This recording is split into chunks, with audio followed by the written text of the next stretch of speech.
warahmatullahi wabarakatuh.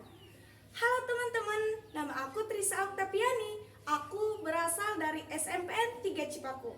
Di sini aku akan bercerita tentang Scroll Tanpa Arah yang dikarang oleh saya sendiri, yang dikutip dari beberapa buku yang ada di perpustakaan sekolah saya.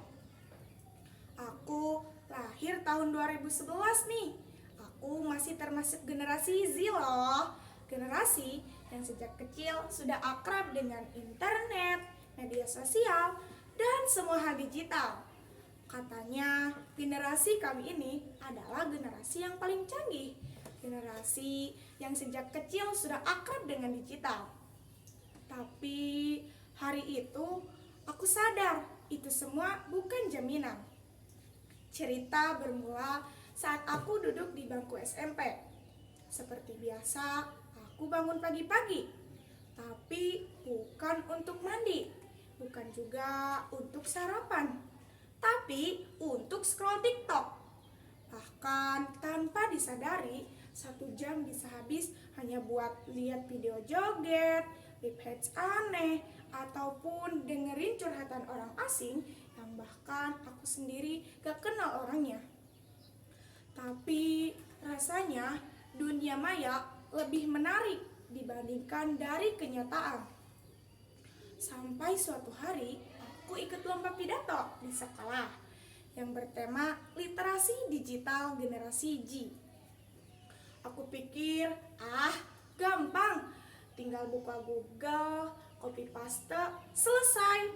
Ternyata justru dari lomba tersebut aku belajar satu pelajaran penting.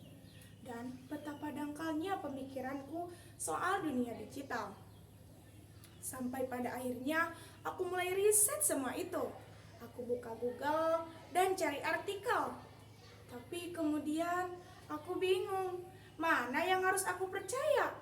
Satu artikel bilang media sosial bikin cerdas. Ada yang bilang media sosial itu bikin depresi. Ada yang nyuruh uninstall semua aplikasi. Tapi ada juga yang bilang media sosial adalah masa depan bagi kita semua. Tapi rasanya ternyata selama ini aku hanya pengguna, bukan pemikir. Aku tahu cara menggunakan teknologi, tapi aku nggak benar-benar tahu bagaimana dunia digital berpikir. Teman-temanku juga mulai terpengaruh. Ada juga teman-temanku yang main game sampai lupa belajar. Ada juga yang percaya berita-berita hoax, seperti artis A meninggal, padahal itu hanya kabar bohong. Ada juga yang sering mengupload kesehariannya sampai-sampai ia lupa menjaga privasinya. Kami semua tumbuh di media digital, seperti kompas, tapi seperti kapal yang canggih tapi tak tahu arah. Lalu aku bertanya kepada guru bahasa Indonesiaku, "Bu, apa sih sebenarnya literasi digital itu?" Guru itu tersenyum dan menjawab, "Literasi digital itu bukan hanya soal main HP dan laptop saja ya Trisa, tapi bagaimana kita memahami, menilai, dan menggunakan informasi digital secara bijak.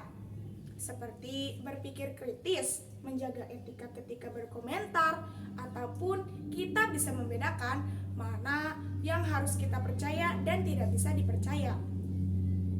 Aku bilang, generasi Z ini seperti ibaratnya memegang pisau bermata dua. Internet memang bisa membuat kita jadi cerdas, tapi internet juga bisa menjerumuskan kita. Literasi digital adalah tameng bagi kita semua, maupun itu membuat kita tidak mudah tertipu dengan hal-hal seperti itu, ataupun bisa menjadikan kita pemimpin di dunia digital. Jadi nanti kita bukan hanya pengikut algoritma saja ya teman-teman.